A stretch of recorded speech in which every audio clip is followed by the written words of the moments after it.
Assalamualaikum warahmatullahi wabarakatuh. Perkenalkan, saya Yega Serlina, STMT, dosen pada program studi Sarjana Teknik Lingkungan, Fakultas Teknik Universitas Andalas.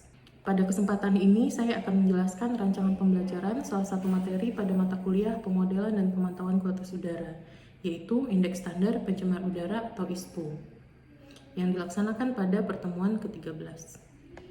Materi ini merupakan bagian dari capaian pembelajaran yang berfokus pada kemampuan mahasiswa dalam mengevaluasi hasil pemantauan kualitas udara sesuai standar dan regulasi yang berlaku di Indonesia. Mata kuliah pemodelan dan pemantauan kualitas udara merupakan mata kuliah wajib program studi Sarjana Teknik Lingkungan dengan bobot 2 SKS yang diberikan pada semester 4.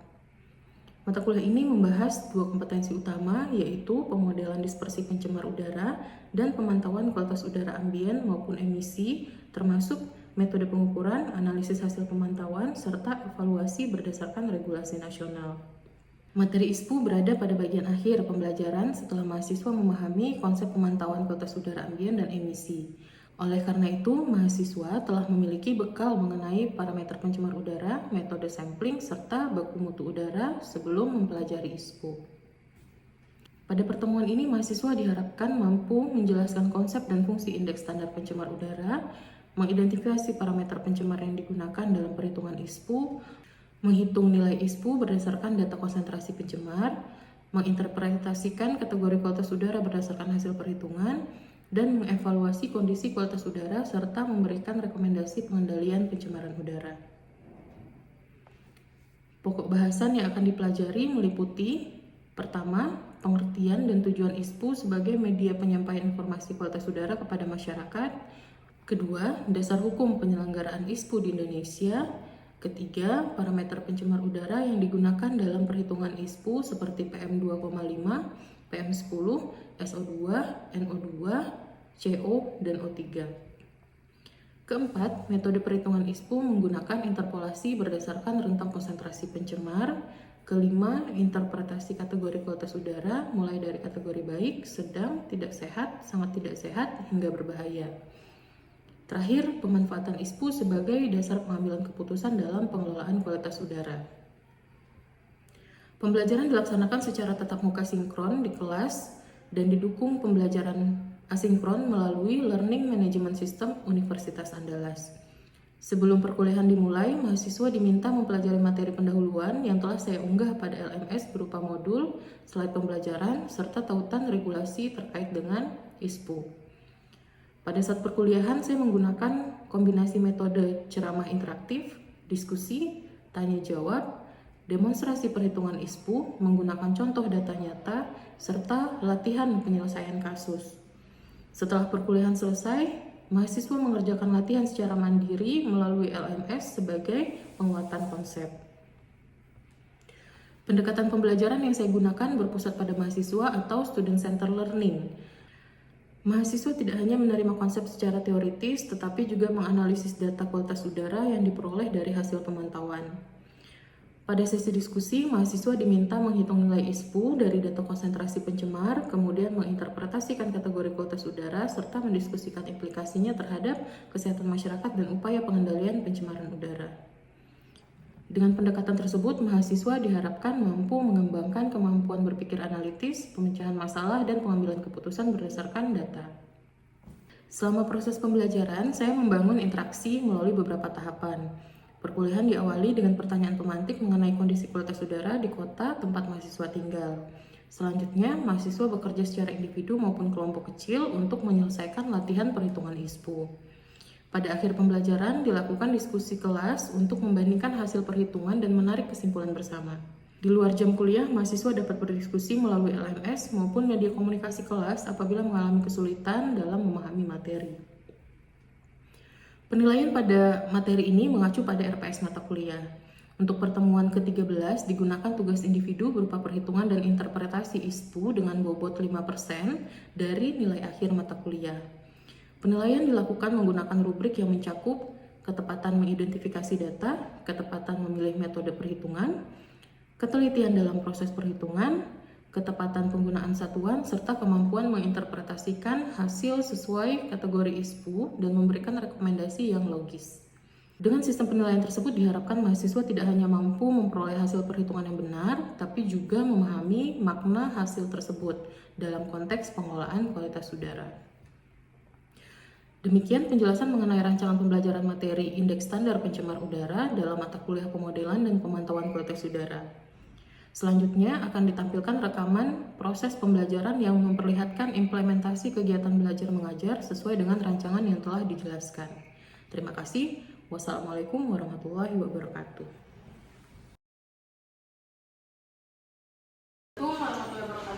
Waalaikumsalam warahmatullahi wabarakatuh. Selamat siang adik-adik semua, selamat datang di perkuliahan pemodelan dan pemantauan kualitas udara.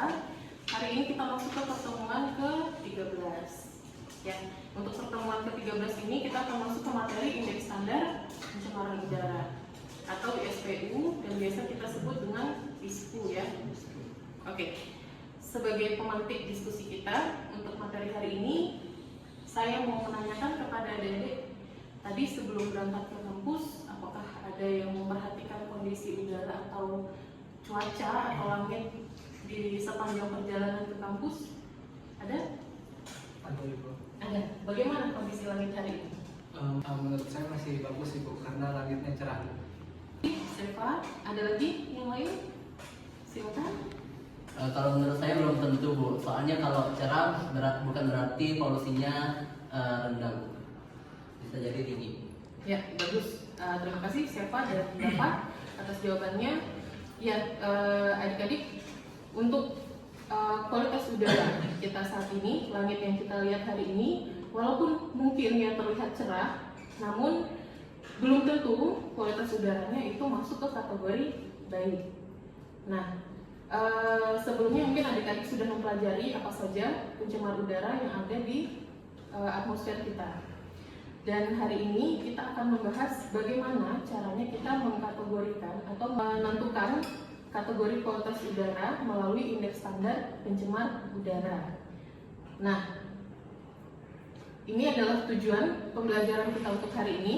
Yang pertama, adik-adik setelah menjalani perkuliahan hari ini diharapkan mampu menjelaskan apa itu pengertian ISPU, kemudian menjelaskan apa saja parameter penyusun ISPU, kemudian menginterpretasikan kategori kualitas udara, selanjutnya menghitung nilai ISPU dan menjelaskan dampaknya terhadap kesehatan.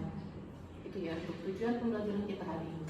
Selanjutnya ini adalah pengertian dan fungsi dari ISPU. Adik-adik bisa lihat di depan ada gambar, ada foto. Ini adalah papan ISPU yang ada di Kota Padang. Nah, ISPU sendiri ini adalah angka berupa indeks. Kira-kira menurut adik-adik, kenapa kita perlu menyajikan data kualitas udara dalam bentuk indeks ini? Supaya itu lebih dipahami oleh masyarakat. Betul, betul sekali. Penyajian data kualitas udara menggunakan indeks, dan indeks ini nantinya ada rentang kategorinya ya, sehat, baik, atau tidak sehat, atau berbahaya. Nah, ini gunanya adalah untuk mempermudah menyajikan informasi kepada masyarakat dan mempermudah juga masyarakat untuk memahami bagaimana kondisi kualitas udara terkini. Oke, berikutnya ini adalah parameter ISPU. Saya mau tanya kepada adik-adik, apa saja parameter pencemar udara yang masuk ke dalam ISPU? Ada yang bisa jawab? Silakan. Untuk parameter ISPU itu ada PM10, PM2,5 sama SO2. PM10, PM2,5 dan SO2. Betul sekali. Ada lagi yang lain? Silakan. CO, NO2 sama O3. Ya, betul. Ada CO, NO2, kemudian ada O3 juga. Oke, coba kita bahas satu persatu ya. Tadi disebutkan ada PM2,5 dan ada juga PM10.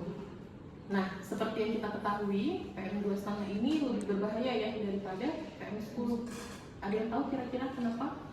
Silakan. Karena ukurannya lebih kecil, Bu. Ukuran partikelnya lebih kecil dibandingin PM10. Ya, betul sekali. Ada lagi yang mau menambahkan?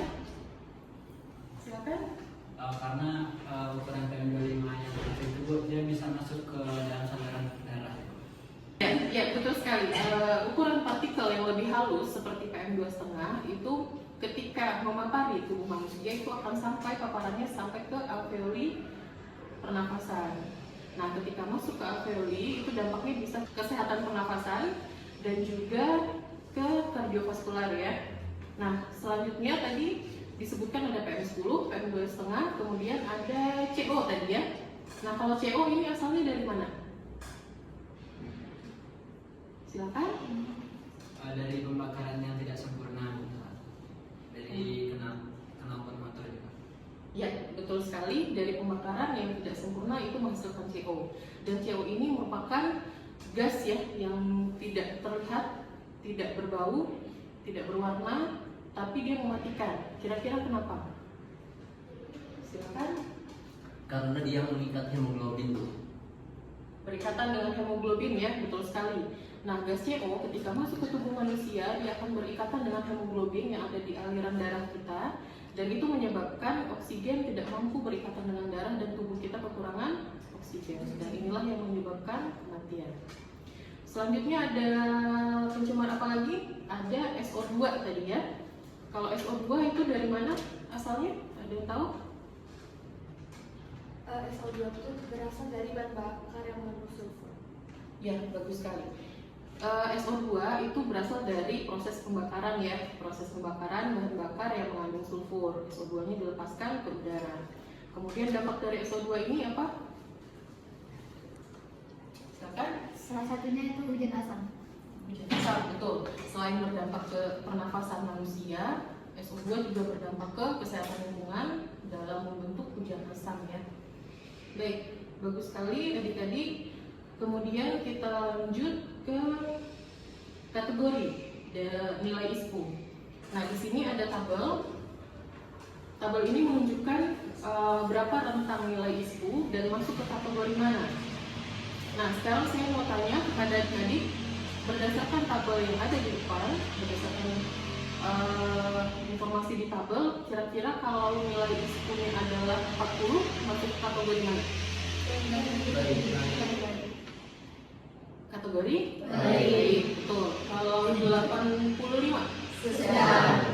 Sedang ya. Kalau 235?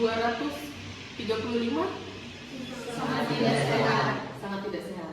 Kita lanjutkan. Ini adalah tata cara perhitungan ISPU. Nah, sebelumnya adik-adik sudah belajar bagaimana cara menghitung konsentrasi pencemar udara. Nah, itu kan satuannya konsentrasi dalam mikrogram per meter kubik atau dalam ppm. Nah, untuk menyajikan data yang menjadi ISPU, kita perlu mengkonversi nilai konsentrasi menjadi indeks. Nah, ini adalah rumus yang bisa digunakan. Sekarang saya akan minta adik-adik untuk mengerjakan contoh kasus yang ada di depan. Diberikan kasus, di sini ada konsentrasi rata-rata harian untuk polutan udara itu ada PM2,5 sebesar 31,4 mikrogram per meter kubik. Kemudian ada data konsentrasi ambien batas atas, PM2,5-nya di 55,4 mikrogram per meter kubik, batas bawahnya 15,5 mikrogram per meter kubik. Kemudian ISPU batas atasnya 100, ISPU batas bawahnya 50. Kemudian tentukanlah nilai ISPU-nya. Nah, silakan adik-adik coba kerjakan dulu masing-masing. Nanti saya akan minta adik-adik untuk salah satu maju ke depan untuk menuliskan jawabannya. Silakan.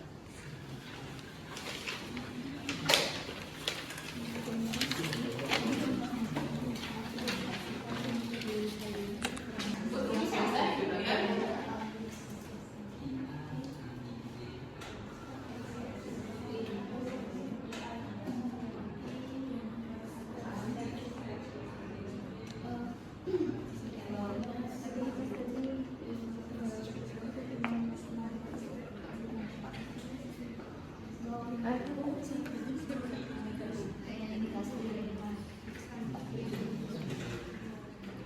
Ada yang sudah selesai? Ya, silakan maju ke depan. Tuliskan jawabannya di depan ya.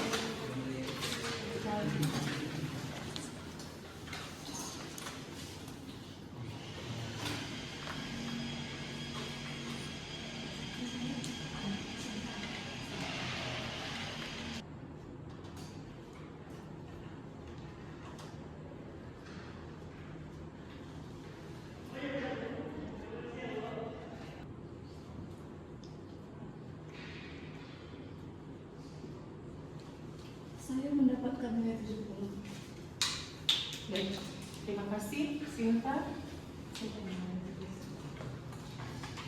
Oke.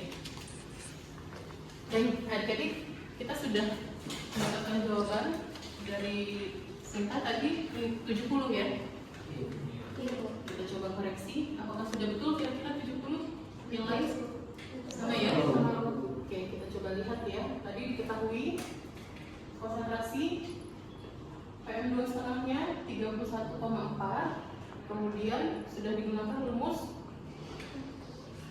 I sama dengan IA dikurang IB per XA dikurang XB ya. Kemudian dikali XX dikurang XB ditambah IB. IA-nya berapa? 100 betul, IB-nya 20 betul. Kemudian XA-nya 5,4 dikurang XB 15,5. Oke. Dikali dengan XX-nya 31,4, kemudian XB-nya 15,5 ditambah dengan IB hasilnya 69,92. Ini kita bulatkan menjadi 70. Nah, kalau 70 ini masuk ke kategori apa? Sedang. Baik, adik-adik, sekarang kita akan lanjut ke studi kasus. Nah, pada studi kasus ini saya akan minta adik-adik untuk berdiskusi di dalam kelompok. Silakan adik-adik membentuk kelompok, boleh 2 atau 3 orang, boleh mungkin dengan teman terdekatnya. Silakan diskusikan kasus yang ada di depan.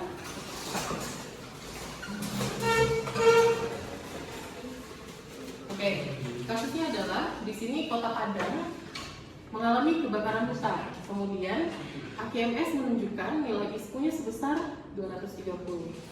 Lalu silakan adik-adik berperan sebagai environmental engineer yang bekerja di Dinas Lingkungan Hidup. Nah, apa rekomendasi yang akan adik-adik berikan kepada masyarakat terkait dengan kasus yang ada di atas? Kemudian silakan diskusikan selama 1 menit. Setelah itu nanti boleh disampaikan hasil diskusinya.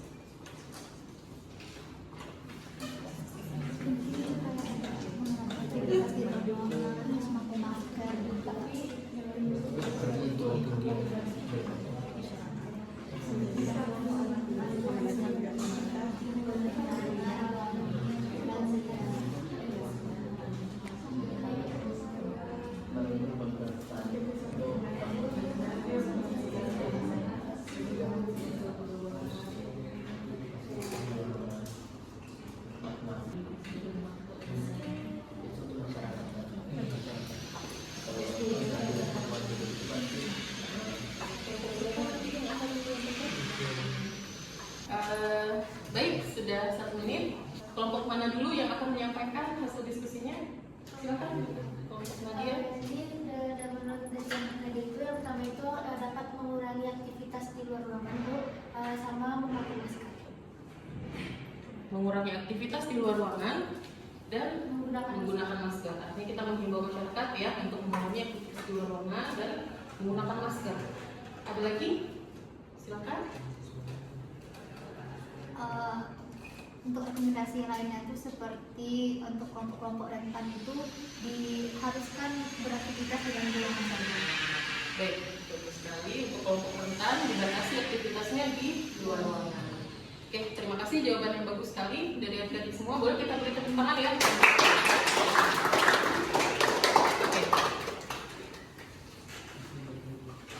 Baik, materi hari ini sudah selesai sampai di sini. Sebelum saya akhiri, saya mau minta salah satu dari adik-adik untuk menyampaikan apa kesimpulan dari pembelajaran kita hari ini. Boleh angkat tangan?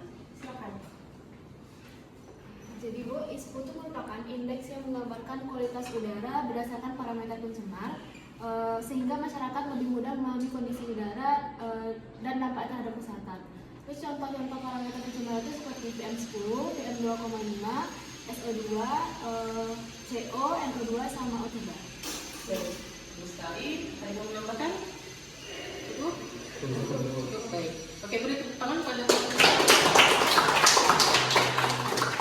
Dengan demikian, sudah selesai perkuliahan kita pada hari ini. Terima kasih banyak atas partisipasi aktif dari adik-adik semua.